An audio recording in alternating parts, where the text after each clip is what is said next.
अस्सलाम वालेकुम dear students, कैसे हैं आप सब? My name is Anam Rabbani and I am your teacher of social studies for class 4। बच्चों, हम पढ़ रहे थे chapter number 4 about the land forms of our country और आज हमने पढ़ना है अबाउट इंडस रिवर प्लेन्स। तो चलिए शुरू करते हैं। The Indus river planes.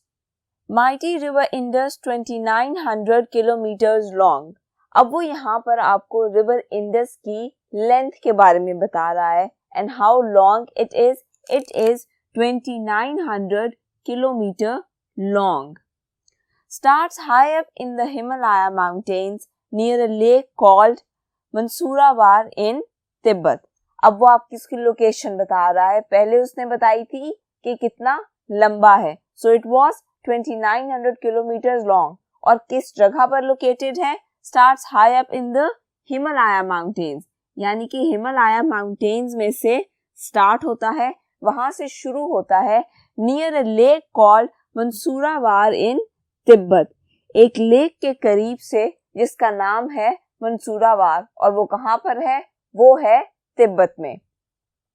From here the river flows west through a deep valley between the Himalayas and the Karakoram range until it reaches Pakistan। तो पाकिस्तान पहुंचने से पहले उसका क्या रास्ता है?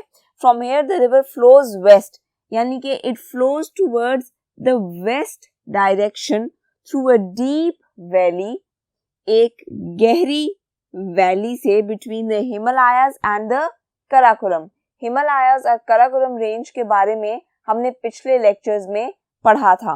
Until it reaches पाकिस्तान, यानी कि पाकिस्तान पहुंचने से पहले it flows west through a deep valley, एक वैली में से गुजरता है जो कि है हिमालयाज और कराकोरम रेंज के between. It is joined by many streams and rivers। इसको बहुत से दरिया और नदियां मिलते हैं, such as the Gilgit and the Hunza। आपने गिलगित और हुंजा का नाम अक्सर सुना होगा क्योंकि ये टूरिज्म स्पॉट्स भी हैं, यानी कि यहाँ पे बहुत से लोग घूमने फिरने भी आते हैं।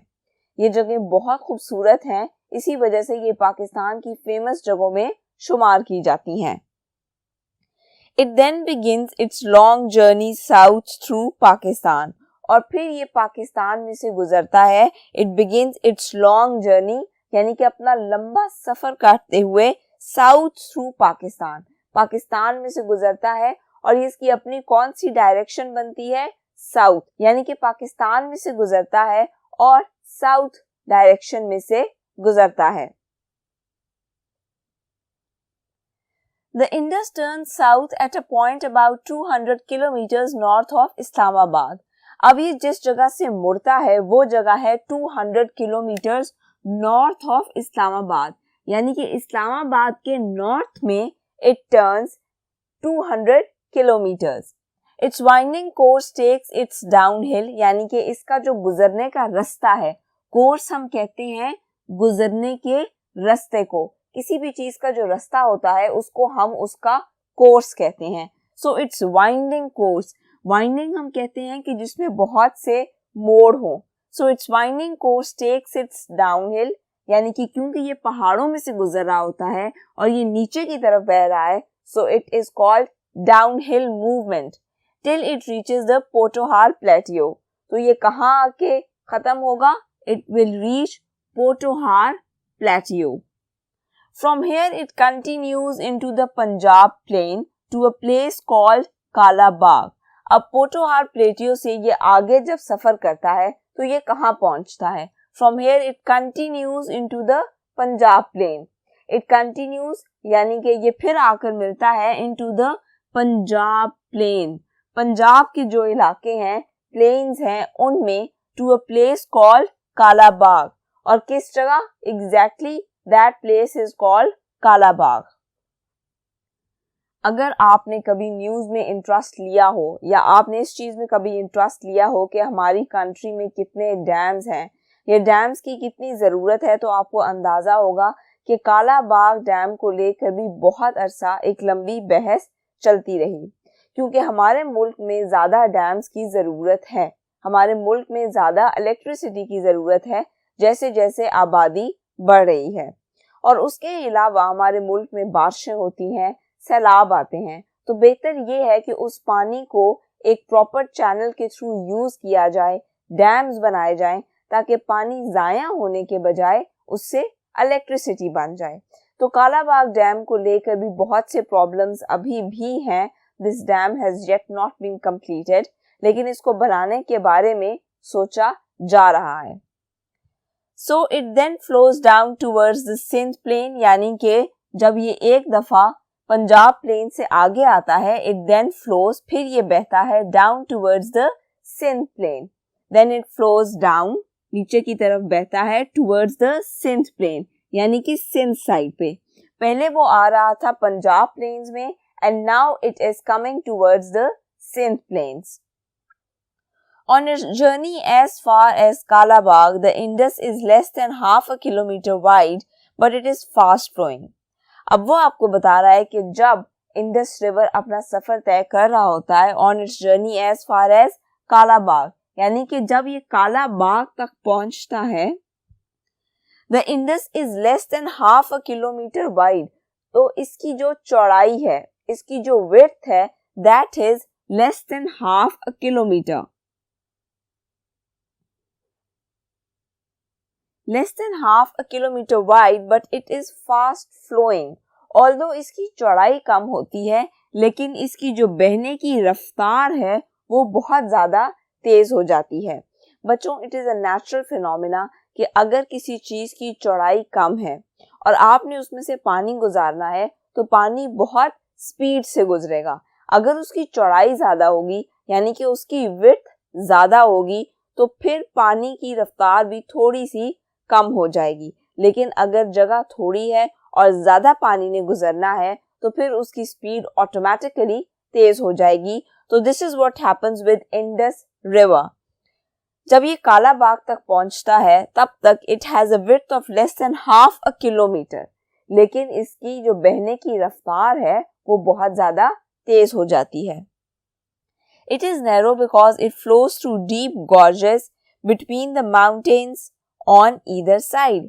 लेकिन ऐसा क्यों है कि ये नैरो होता है, या इसके गुजरने की जगह कम है, या फिर इसकी विड्थ कम है? वो आपको इसकी वजह बता रहा है। It is narrow because it flows through deep gorges. Gorge हम किसको कहते हैं? गॉर्ज हम कहते हैं घाटी को, यानी कि मुख्तलिफ माउंटेन्स के दरमियान में जो जगह बनी हुई होती है उसको हम गॉर्ज कहते हैं, घाटी कहते हैं। सो डीप गॉर्जेस, यानी कि पहाड़ों के दरमियान देयर आर डीप गॉर्जेस, बहुत गहरी खाइयां या घाटियां होती हैं, जिसकी वजह से the mountains on either side, the Indus river has a narrow place to pass. मैंने आपको पहले बताया कि Indus river is narrow at certain points, लेकिन वहाँ पे उसकी स्पीड बहुत ज़्यादा होती है।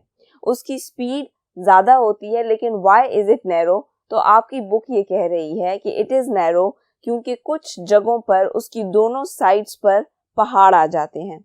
उसके पास गुजरने की जगह कम होती है, लेकिन उसी वजह से उसकी जो स्पीड है गुजरने की उन पहाड़ों के दरमियान में से वो बहुत ज़्यादा हो जाती है।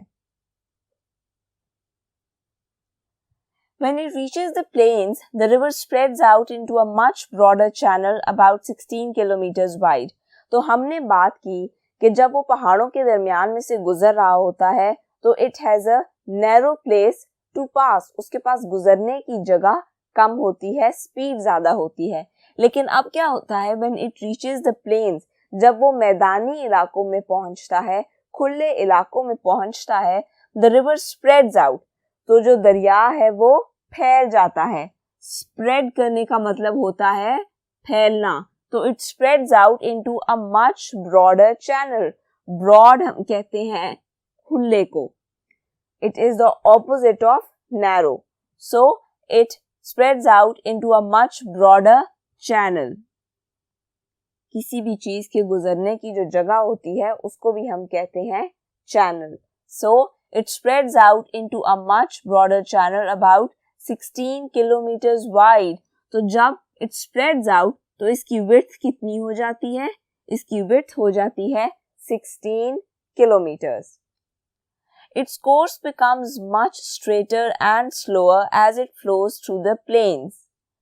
यानी कि इसका जो गुजरने का रास्ता है और इसका जो गुजरने का तरीका है, its course, मैंने आपको कोर्स के बारे में पहले भी बताया, the place from where you pass or the way you pass it becomes much straighter. तो जब रिवर इंडस प्लेन्स में से पास करता है as compared to the mountains or as compared to the deep gorges, it is much straighter and slower.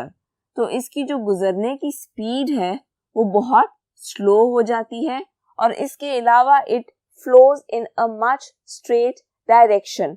अगर कोई दरिया पहाड़ों में से गुजर रहा होता है तो उसकी डायरेक्शन भी चेंज होती रहती है, क्योंकि वो मुख्तलिफ पहाड़ी सिलसिलों में से गुजर रहा होता है, इस वजह से उसकी डायरेक्शन चेंज होती हैं। लेकिन अगर वो किसी मैदानी इलाके या प्लेन्स में से गुजर रहा है तो it flows in a much straighter direction, यानी कि वो एक ही स्ट्रेट डायरेक्शन में फ्लो करता रहता है और उसकी स्पीड भी बहुत स्लो हो जाती है। As it flows through the plains, जैसा कि मैंने पहले बात की, when it flows through plains, तो यानी कि जब एक दरिया पहाड़ों में से गुजरता है उस वक्त उसके कोर्स में, और जब वो एक प्लेन में से गुजरता है या किसी मैदानी इलाके में से गुजरता है तो उस वक्त उसके गुजरने के तरीके में फर्क होता है। And same goes with river Indus. तो यहाँ पे हमारा ये लेक्चर खत्म होता है। बाकी का चैप्टर हम पढ़ेंगे नेक्स्ट लेक्चर में। तब तक अपना बहुत सा ख्याल रखिएगा और डिफरेंट इमेजेस देखिएगा रिवर इंडस के इंटरनेट पे, ताकि आपको बेहतर तरीके से समझ लग सके कि रिवर इंडस पाकिस्तान के किन एरियाज में से गुजरता है। अपना बहुत सा ख्याल रखिएगा। अल्लाह हाफिज।